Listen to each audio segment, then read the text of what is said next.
കേട്ടോ. എന്റെ അമ്മേ, എനിക്കത് ഇപ്പോഴും വിശ്വസിക്കാൻ പറ്റുന്നില്ല കേട്ടോ. അത് ഞാൻ ഉപയോഗിച്ച് തുടങ്ങി ഒരു 2 ആഴ്ചയൊക്കെ ആകുമ്പോഴത്തേക്കും തന്നെ നല്ലൊരു വ്യത്യാസം എന്റെ മുടിയിൽ വരാൻ തുടങ്ങി കേട്ടോ. എന്റെ ക്ലാസ്സിൽ പോകുന്ന സമയത്ത് പിള്ളേരൊക്കെ എൻ്റെ അടുത്ത് ചോദിക്കാൻ തുടങ്ങി, നിനക്ക് മുടി വളർന്നു വന്നിട്ടുണ്ടല്ലോ എന്നുള്ളത്. എനിക്കത് ഇപ്പോഴും വിശ്വസിക്കാൻ പറ്റാത്തൊരു അനുഭവം. ഹായ്, ഹലോ, എല്ലാവർക്കും നമ്മുടെ ഇന്നത്തെ വീഡിയോയിലോട്ട് സ്വാഗതം. എന്റെ പേര് രമ്യ കേട്ടോ. അപ്പൊ ഞാനിതെന്താ പേര് പറഞ്ഞ് പുതിയതായിട്ട് ഇങ്ങനെ ഒരു ഇൻട്രോ എന്ന് നിങ്ങൾ വിചാരിക്കും. ഇന്ന് ഞാൻ നിങ്ങൾക്ക് ഷെയർ ചെയ്ത് തരാൻ വേണ്ടി പോണത് എന്റെ ഹെയർ ഗ്രോത്ത് ജേർണിയാണ് കേട്ടോ. അതായത് മുടി വളരാൻ വേണ്ടിയിട്ട് ഞാൻ എന്തൊക്കെ കാര്യങ്ങൾ ചെയ്തു, എത്ര നാളുകൊണ്ടാണ് എനിക്ക് മുടി വളർന്നത്, എത്ര സ്പീഡായിട്ടാണ് മുടി വളർന്നത്, എന്തൊക്കെ ഹെയർ പാക്കുകളാണ് ഞാൻ യൂസ് ചെയ്തത്, ഏതൊക്കെ ഹെയർ കെയർ ആണ് ഞാൻ ഫോളോ ചെയ്തത് എന്നതിനെ കുറിച്ചിട്ടുള്ള ഡീറ്റെയിൽഡ് ആയിട്ടുള്ള എന്റെ ഒരു കഥ, എന്റെ ഒരു സ്റ്റോറിയാണ് ഇന്ന് ഞാൻ നിങ്ങൾക്ക് ഷെയർ ചെയ്ത് തരാൻ വേണ്ടി പോണത് കേട്ടോ. അപ്പൊ നമുക്ക് ഒട്ടും താമസിക്കാതെ എന്റെ കഥയൊന്നും കേട്ട് നോക്കിയാലോ. വലിയ കഥയൊന്നും ഇല്ല കേട്ടോ, എന്നാലും എന്താ പറയാ, അത് എനിക്ക് ഇപ്പോഴും ഭയങ്കര ഒരു മെമ്മറബിൾ ആണ്. എനിക്ക് ഒരിക്കലും അത് മറക്കാൻ പറ്റാത്തതാണ് കേട്ടോ. ഞാനിപ്പോ ഇങ്ങനെ ഇങ്ങനെ കിടക്കുമ്പോഴൊക്കെ ഇങ്ങനെ യൂട്യൂബിൽ എന്റെ വീഡിയോസ് ഒക്കെ ഞാൻ കാണുന്ന സമയത്ത്, ഷൂട്ട് ചെയ്യുന്ന സമയത്തൊക്കെ മിക്ക ദിവസങ്ങളിലും ആ ഒരു സ്റ്റോറി ഞാൻ ഇന്നും ഓർക്കുന്ന ഒരു കാര്യമാണ് കേട്ടോ. അപ്പൊ നമുക്ക് തുടങ്ങാം. അപ്പൊ എനിക്ക് തോന്നുന്നു ഞാനൊരു 8th 9th 10th ആ ഒരു ഏകദേശം 8th വരെയും നമ്മുടെ അമ്മമാര്, എന്റെ അമ്മയാണ് എനിക്ക് മുടി കെട്ടിത്തരാറുള്ളത്. നമുക്ക് പണ്ട് എങ്ങനെയാന്ന് വെച്ചാല് 2 ഭാഗത്ത്, ഇപ്പോഴും അങ്ങനെയാണെന്ന് തോന്നുന്നു, 2 ഭാഗത്ത് പിന്നെയും ഇടഞ്ഞിട്ടൊക്കെയാണല്ലോ കെട്ടിയിട്ട് പോകേണ്ടത്. അപ്പോ അമ്മയാണ് മുടി കെട്ടിത്തരാറുള്ളത് കേട്ടോ. പിന്നെ അങ്ങോട്ട് കൗമാരപ്രായം എന്നൊക്കെ പറയാല്ലേ, ഈ ഒരു 9th 10th ആ ഒരു കാലഘട്ടത്തിൽ.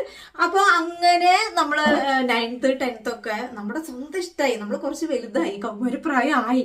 അപ്പൊ ആ സമയത്ത് എങ്ങനെയാണെന്ന് വെച്ചാല് ഭയങ്കര കുറച്ച് ആട്ടം കൂടിയിട്ടുണ്ടോ എന്നുള്ളത് ഒരു സംശയം കേട്ടോ. എങ്ങനെയാണെന്ന് വെച്ചാല് പിന്നെ മുടി ഫുള്ളും ഞാൻ കെട്ടാൻ തുടങ്ങി കേട്ടോ. ഞാൻ എങ്ങനെയാണെന്ന് വെച്ചാല് മുടി ഒട്ടും ശ്രദ്ധിക്കാറുണ്ടായിരുന്നില്ല. മുടിയിൽ എപ്പോഴും എണ്ണ തേക്കാറേ ഉണ്ടായിരുന്നില്ല കേട്ടോ. ഫുള്ളായിട്ട് ഷാമ്പൂ ഇട്ട് കഴുകി കളഞ്ഞുകൊണ്ടേയിരിക്കുന്ന സമയമായിരുന്നു. എണ്ണ എന്ന് പറഞ്ഞ ഒരു സാധനം മുടിയിൽ യൂസ് ചെയ്യാറേ ഇല്ല. എനിക്ക് അലർജിയാണ്. മുടിയിൽ എണ്ണ വയ്ക്കുക, തലയിൽ എണ്ണ വയ്ക്കുക എന്ന് പറഞ്ഞാൽ ഭയങ്കര അലർജി ഉള്ളൊരു കാര്യമാണ്. അതെനിക്ക് ഭംഗിയില്ലാത്ത പറയും. മുടിയിൽ എണ്ണ വെച്ചാൽ ഭംഗി പോവും. മുടിയിൽ എണ്ണ വെക്കുമ്പോൾ നമ്മുടെ മുഖത്തൊക്കെ എണ്ണ ഇറങ്ങുമല്ലോ, അപ്പൊ ഒരു ഭംഗിയില്ലാത്ത പോലെ അങ്ങനെയൊക്കെ തോന്നിയിട്ട് എന്താണെന്നറിയില്ല, എനിക്ക് എണ്ണ വെക്കുന്നതിനോട് ഇഷ്ടേ അല്ലായിരുന്നു കേട്ടോ ആ ഒരു സമയത്ത്. അങ്ങനെ ഈ ഡ്രൈ ആയിട്ടുള്ള മുടിയിൽ എണ്ണ വെക്കാതെ ഷാമ്പൂട്ട് കഴുകുന്നത് കൊണ്ട് നമുക്ക് എന്താ സംഭവിക്കുക, എന്റെ മുടി മൊത്തത്തിൽ അങ്ങോട്ട് കളറ് ഡിമ്മായി ബ്ലാക്ക് കളർ മുടിയായിരുന്നു കേട്ടോ. റെഗുലർ ആയിട്ടുള്ള ഈ ഷാമ്പൂവിന്റെ ഉപയോഗം കാരണം മുടിയുടെ കളർ ഉണ്ടല്ലോ, ഒരു ചെമ്പൻ കളർ, ചെമ്പട്ട മുടി എന്നൊക്കെ പറയില്ലേ, ആ ഒരു രീതിയിൽ എന്റെ മുടി എത്തിയിട്ടുണ്ടായിരുന്നു കേട്ടോ.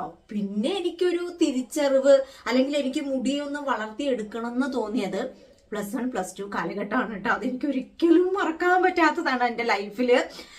ഞാൻ ജയമാതാ കോളേജ് പാലക്കാട്, നമ്മുടെ KSRTC ബസ് സ്റ്റാൻഡിന്റെ ഓപ്പോസിറ്റ് ജയമാതാ കോളേജിലാണ് ഞാൻ +1 +2 ജോയിൻ ചെയ്തത്. ഡിഗ്രി ഒക്കെ ഞാൻ അവിടെ തന്നെ ആയിരുന്നു കേട്ടോ. അപ്പോൾ അവിടെ +1 ജോയിൻ ചെയ്ത് കുറച്ച് നാളുകളൊക്കെ കഴിഞ്ഞു കേട്ടോ. അപ്പൊ എന്റെ ക്ലാസ്സില് സബി എന്ന് പറഞ്ഞൊരു കുട്ടി ഉണ്ടായിരുന്നു, മുസ്ലിമാണ്. അവളാണെന്നുണ്ടെങ്കിൽ നല്ല വെളുത്ത് നല്ല സുന്ദരിയാണ് കേട്ടോ. മുഖം ഫുള്ളായിട്ട് തട്ട ചുറ്റിയിട്ട് ഈ മുടി മാത്രം എപ്പോഴും, ഞങ്ങൾക്ക് ഹാഫ് ഡേ ഉണ്ടായിരുന്നുള്ളൂ. രാവിലെ പോയി കഴിഞ്ഞാൽ 12 മണി വരെ ഞങ്ങൾക്ക് അന്ന് ക്ലാസ് ഉണ്ടായിരുന്നുള്ളൂ കേട്ടോ. അവൾ എപ്പോഴും മുടി പിന്നി മെടഞ്ഞിട്ട് താഴ്വശം മാത്രം ഇങ്ങനെ ബൺ ചെയ്തിട്ട് ഇങ്ങനെ തൂക്കിയിടും കേട്ടോ. ബാക്കിയൊക്കെ ഇവിടെ നിന്ന് ഇങ്ങോട്ട് പിന്നി ഇവിടെ വന്നിട്ടാണ് താഴേക്ക് ബൺ ചെയ്യാറുള്ളത് കേട്ടോ. അപ്പൊ എല്ലാവരും അവളെ ഒന്ന് നോക്കാറുണ്ട്. അപ്പൊ എനിക്ക് വലിയ ഒരു ഇതായിട്ട് തോന്നിയില്ല, ഞാനും എല്ലാവരും പോലെ തന്നെ നോക്കാറുണ്ട്. നല്ല ഭംഗിയാണല്ലോ, നോക്കാറുണ്ട് കേട്ടോ.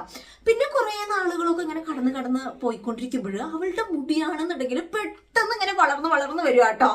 മുടി നല്ല കളറും ഈ തട്ടൻ ചുറ്റിലും. നമ്മുടെ യൂണിഫോമിന്റെ കളർ എങ്ങനെയാണെന്ന് വെച്ചാൽ ലൈറ്റ് ഓറഞ്ച് കളറായിരുന്നു കേട്ടോ. അപ്പൊ ഈ ലൈറ്റ് കളറിൽ ഈ ബ്ലാക്ക് കളർ മുടി കിടന്ന് ടക് ടക് ടക് ആടുമ്പോഴുള്ള ഒരു ഭംഗി ഉണ്ടല്ലോ, അതൊന്ന് വേറെ തന്നെയാണ്. അവളുടെ ഭംഗിക്ക് പുറമെ ഈ മുടിയെ കുറിച്ച് എല്ലാവരും വർത്താനം പറയാൻ തുടങ്ങി കേട്ടോ. സബി, ഇതെന്താ പെട്ടെന്ന് നിനക്ക് മുടി വളർന്നു വരുന്നുണ്ടല്ലോ എന്നൊക്കെ എല്ലാവരും പറയാനും തുടങ്ങി. അപ്പൊ ഞാനും ചോദിച്ചു, സബി നിനക്ക് പെട്ടെന്ന് മുടി വളർന്നല്ലോ, നീ എന്താ ചെയ്തത് മുടി വളരാൻ വേണ്ടിയിട്ടെന്ന് ഞാൻ അവളോട് ചോദിച്ചപ്പോൾ അവൾ പറഞ്ഞു, ഒന്നും ചെയ്യണില്ല, ഞാനൊന്നും ചെയ്തിട്ടില്ല, മുടി അങ്ങനെ വളരുകയാണ്, ഞാനൊന്നും മുടിക്ക് വേണ്ടിയിട്ട് ഒന്നും ചെയ്യാറില്ല എന്ന് പറഞ്ഞു കേട്ടോ. അപ്പൊ ഞാൻ വിചാരിച്ചത് മുടിക്ക് വേണ്ടിയിട്ട് അവളൊന്നും ചെയ്യണില്ലല്ലോ, സോറി. അപ്പോ അവളെന്തായാലും മുടിക്ക് വേണ്ടിയിട്ട് ഒന്നും ചെയ്യണില്ലല്ലോ, മുടി എന്തായാലും വളരും. ഇന്നത്തെ ആ ഒരു മൈൻഡ് സെറ്റ് അന്നില്ലല്ലോ. അപ്പൊ മുടിക്ക് വേണ്ടിയിട്ട് സബി ഒന്നും ചെയ്യണില്ല, അപ്പൊ ഞാനും ഒന്നും ചെയ്യില്ല, മുടി വളരുന്നായിരുന്നു കേട്ടോ എന്റെ വിചാരം. അവള് പക്ഷെ പറഞ്ഞത് ഞാൻ എണ്ണ വെക്കുന്നല്ലാതെ മുടിക്ക് വേണ്ടിയിട്ട് വേറെ ഒന്നും ചെയ്യാറില്ലായിരുന്നു എന്നാണ് കേട്ടോ. അപ്പൊ ഞാൻ വിചാരിച്ചു എന്നാ നീ എണ്ണ വെക്കും. അപ്പൊ അങ്ങനെയാണ് എന്റെ മുടിയിൽ എണ്ണ തേക്കണം എന്നുള്ളൊരു തോന്നല് എനിക്കുണ്ടായത് കേട്ടോ. എന്നിട്ട് ഞാൻ മുടി വളരാൻ വേണ്ടിയിട്ട് എണ്ണ വെക്കുമ്പോഴും എനിക്ക് മുടിയിലൊന്നും ഒരു റിസൾട്ട് ഉണ്ടായിട്ടില്ല. അതിന് മെയിൻ ആയിട്ടുള്ള ഒരു കാര്യം എന്താണെന്നറിയാമോ, എന്റെ മുടിയിൽ എണ്ണ വെക്കുന്നുണ്ട്, തലയോട്ടിയിലായിരുന്നില്ല, മുടിയിലായിരുന്നു കേട്ടോ. അന്ന് എനിക്ക് ബോധം ഇല്ലല്ലോ, തിരിച്ചറിവ് ഇല്ലല്ലോ. മുടി വളരാൻ വേണ്ടിയിട്ട് തലയുടെ ഓട്ടിലാണ് നമ്മൾ എണ്ണ തേക്കേണ്ടത്, അതല്ലാതെ മുടിയിലല്ല എന്നുള്ള കാര്യം അന്ന് എനിക്ക് ബോധം ഉണ്ടായിരുന്നില്ല. ഞാൻ മുടി വളരാൻ വേണ്ടിയിട്ട് എണ്ണ തേക്കുന്നത് ഒക്കെ തന്നെ എൻ്റെ മുടിയിലായിരുന്നു, തലയോട്ടിയിലല്ലായിരുന്നു. എനിക്ക് അതുകൊണ്ട് തന്നെ ഒരു റിസൾട്ടും കിട്ടിയിരുന്നില്ല. പിന്നെയാണ് എനിക്ക് മനസ്സിലായി തുടങ്ങിയത്, മുടി വളരാൻ വേണ്ടിയിട്ട് നമ്മുടെ തലയുടെ ഓട്ടിലല്ല, നമ്മുടെ മുടിയിലല്ല, നമ്മുടെ തലയുടെ ഓട്ടിലാണ് എണ്ണ വെക്കേണ്ടത് എന്നുള്ളത് എനിക്ക് പിന്നീടാണ് കേട്ടോ മനസ്സിലായത്. അങ്ങനെ കുറെ നാളുകൾ കഴിഞ്ഞു, എന്നിട്ടും വലിയ മാറ്റങ്ങളൊന്നും മുടിയിൽ ഉണ്ടായില്ല. അങ്ങനെ പിന്നെ ഞാൻ എങ്ങനെയോ അറിഞ്ഞതോ കേട്ടതോ എങ്ങനെയാണെന്ന് എനിക്ക് ഓർമ്മയില്ല. പിന്നെ അന്നത്തെ കാലത്ത് അത്യാവശ്യം നമ്മൾ മൊബൈലൊക്കെ യൂസ് ചെയ്യാൻ തുടങ്ങിയിട്ടുണ്ടായിരുന്നല്ലോ. എനിക്കും മൊബൈൽ ഇല്ലായിരുന്നു കേട്ടോ, പക്ഷെ അച്ഛനും അമ്മയ്ക്കും എങ്ങനെയാണെന്ന് എനിക്ക് ഓർമ്മയില്ല കേട്ടോ. ഞാൻ വിറ്റാമിൻ ഇ ക്യാപ്സ്യൂൾസിനെ കുറിച്ച് അറിഞ്ഞു. അന്ന് നമ്മൾ സ്വന്തം പോയിട്ട് വാങ്ങിച്ചിട്ട് വരില്ലല്ലോ. അപ്പൊ ഞാൻ അച്ഛനോട് പറഞ്ഞു, അച്ഛാ എനിക്ക് വിറ്റാമിൻ ഇ ക്യാപ്സ്യൂൾസ് മെഡിക്കൽ ഷോപ്പിൽ നിന്ന് വാങ്ങിച്ചിട്ട് വരണം എന്ന് ഞാൻ പറഞ്ഞു. അങ്ങനെ അച്ഛൻ എന്തിനാണ് ഏതിനാണ് അതെന്നൊക്കെ ചോദിച്ചു കേട്ടോ. അപ്പൊ ഞാൻ ഇല്ല എനിക്ക് വേണം എന്ന് പറഞ്ഞു. ഞാൻ അങ്ങനെ എങ്ങനെയൊക്കെയോ സമ്മതിപ്പിച്ച് വാങ്ങിച്ചിട്ട് വരികയാണ് കേട്ടോ. വാങ്ങിച്ചിട്ട് വന്ന് ഞാനത് ഉപയോഗിക്കാൻ തുടങ്ങി. വിറ്റാമിൻ ഇ ഉപയോഗിച്ചത് എണ്ണയിൽ കൂടെ മിക്സ് ചെയ്തിട്ടാണ് കേട്ടോ.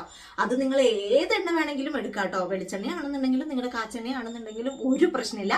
ആ ഒരു എണ്ണയിലോട്ട് 2 എണ്ണം ഞാൻ ഇടുമായിരുന്നു കേട്ടോ. 2 ക്യാപ്സ്യൂൾസ് പൊട്ടിച്ചൊഴിച്ച് മിക്സ് ചെയ്തിട്ട് ഞാനത് തേക്കാൻ തുടങ്ങി കേട്ടോ.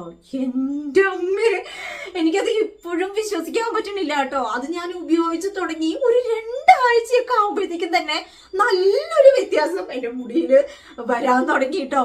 എന്റെ ക്ലാസ്സിൽ പോകുന്ന സമയത്ത് പിള്ളേരൊക്കെ എൻ്റെ അടുത്ത് ചോദിക്കാൻ തുടങ്ങി, നിനക്ക് മുടി വളർന്നു വന്നിട്ടുണ്ടല്ലോ എന്നുള്ളത്. എനിക്കത് ഇപ്പോഴും വിശ്വസിക്കാൻ പറ്റാത്തൊരു അനുഭവം തന്നെയാണ് ഈ ഒരു വിറ്റാമിൻ ഇ ക്യാപ്സ്യൂൾസ്. അത് എൻ്റെ അമ്മ മിറാക്കിളായിട്ടുള്ള എന്താ പറയാ, ഇങ്ങനെ ഒരു മാജിക് പോലെയുള്ള ഒരു മാറ്റം നമ്മുടെ മുടിയിൽ ഉണ്ടാവുമെന്ന് പറയുന്നത് നിങ്ങൾ കേട്ടിട്ടുണ്ടോ? ആ ഒരു മാറ്റമാണ് ഈ ഒരു ഹെയർ കെയർ ഞാൻ സ്റ്റാർട്ട് ചെയ്തതിന് ശേഷം എനിക്ക് ഉണ്ടായിട്ടുള്ളത്.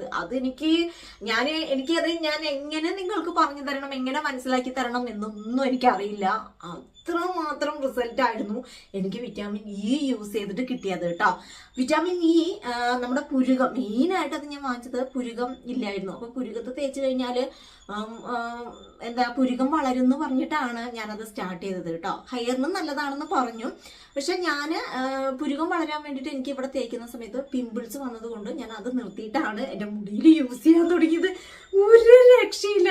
എനിക്ക് എങ്ങനെ നിങ്ങൾക്ക് മനസ്സിലാക്കി തരണമെന്നൊന്നും എനിക്ക് അറിയില്ല കേട്ടോ. അത് ഞാൻ യൂസ് ചെയ്ത് തുടങ്ങി. ആഴ്ചയിൽ ഒരു 3-4 വട്ടമൊക്കെ ഞാൻ യൂസ് ചെയ്തിട്ടുണ്ട്. അതായത് ഇന്ന് ഞാൻ എണ്ണയിൽ വിറ്റാമിൻ ഇ ഓയിൽ മിക്സ് ചെയ്തിട്ട് എൻ്റെ തലയുടെ ഓട്ടിലും മുടിയിലൊക്കെ തേച്ച് കഴിഞ്ഞാൽ ഒരു മണിക്കൂർ കഴിഞ്ഞ് ഞാൻ ഷാമ്പൂ ഇട്ട് ഹെയർ വാഷ് ചെയ്ത് കഴിഞ്ഞാൽ പിന്നെ 2 ദിവസം കഴിഞ്ഞ് 3-ാമത്തെ ദിവസമാണ് എൻ്റെ മുടിയിൽ വീണ്ടും ഈ ഒരു രീതിയിലുള്ള ഹെയർ ഓയിൽ ചെയ്തത് കേട്ടോ. അങ്ങനെയാണ് ഞാൻ കണ്ടിന്യൂസ് ആയിട്ട് ഓൾട്ടർനേറ്റീവ് ഡേയ്സിലും ചെയ്യാറുണ്ടായിരുന്നു കേട്ടോ. അങ്ങനെ ചെയ്തപ്പോൾ 2 ആഴ്ച കൊണ്ട് ശരിക്കും പറഞ്ഞാൽ ഇങ്ങനെ ഈ മുടികളൊക്കെ ഇങ്ങനെ പൊന്തി പാറി ഇങ്ങനെ എന്താ പറയാ കുറ്റി മുടികളുണ്ടല്ലോ, നമ്മൾ എങ്ങനെ ഒതുക്കി വെച്ചാലും ഈ കുറ്റിമുടികൾ ഇങ്ങനെ പൊന്തി നിൽക്കാറുണ്ടായിരുന്നു. അതേപോലെ തന്നെ മുടിക്കാണെന്നുണ്ടെങ്കിൽ അത്യാവശ്യം പെട്ടെന്ന് വളർന്നു വന്നു, അത്യാവശ്യം ഉള്ളുള്ളത് പോലെയായി. എല്ലാവരും അത് നമ്മളോട് നമ്മുടെ മുടിയിൽ മാറ്റം ഉണ്ട് എന്നുള്ളത് മറ്റുള്ളവർ പറയുക, അത് നമുക്കത് തിരിച്ചറിയാന്നൊക്കെ പറയുമ്പോൾ അത് വലിയ കാര്യമല്ലേ.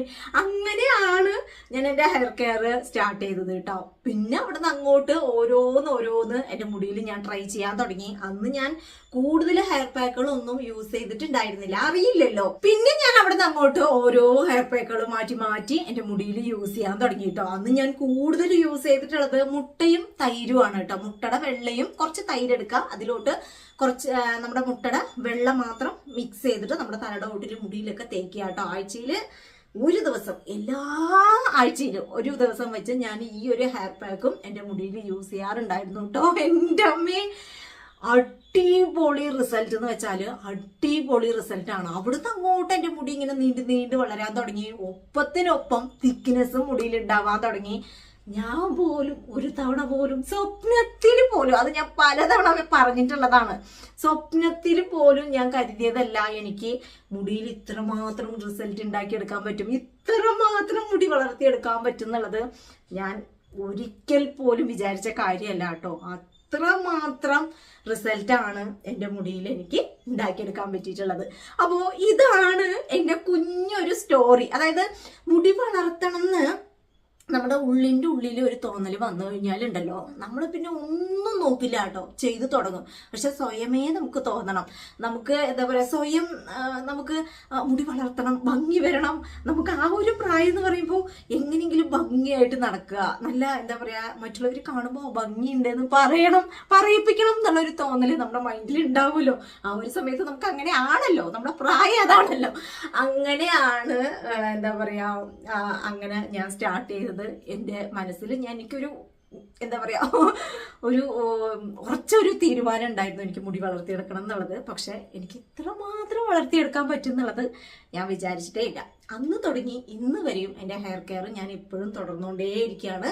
മുടിയിൽ സ്പ്ലിറ്റ് എൻഡ്സ് വരുമ്പോഴൊക്കെ ഞാൻ കട്ട് ചെയ്ത് കൊടുക്കാറുണ്ട്, പ്രോപ്പറായിട്ടുള്ള ഹെയർ കെയർ ഞാൻ ചെയ്യാറുണ്ട്, കറക്റ്റായിട്ടുള്ള ഒരു ഹെയർ കെയർ റൊട്ടീൻ ഞാൻ ഫോളോ ചെയ്യാറുണ്ട്. അങ്ങനെയൊക്കെ ചെയ്തപ്പോൾ എൻ്റെ മുടി കണ്ടില്ലേ, ഇങ്ങനെ പനങ്കുല പോലെ ഇല്ല എന്നുണ്ടെങ്കിലും അത്യാവശ്യം എല്ലാവരും എൻ്റെ അടുത്ത് പറയുന്ന ഒരു കാര്യമാണ്, അടിപൊളി മുടിയാണ്, നിന്റെ മുടിയാണ് നിന്റെ ഭംഗി എന്നുള്ളത്. ഇന്നലെ ഞാനൊരു ഫംഗ്ഷന് പോയിട്ടുണ്ടായിരുന്നു, ഇന്നലെ വരെ ആളുകൾ എൻ്റെ അടുത്ത് പറഞ്ഞിട്ടുണ്ട് കേട്ടോ. അത്രയ്ക്കും റിസൾട്ട് എൻ്റെ മുടിയിൽ ഉണ്ടാക്കിയെടുക്കാൻ പറ്റിയിട്ടുണ്ട്.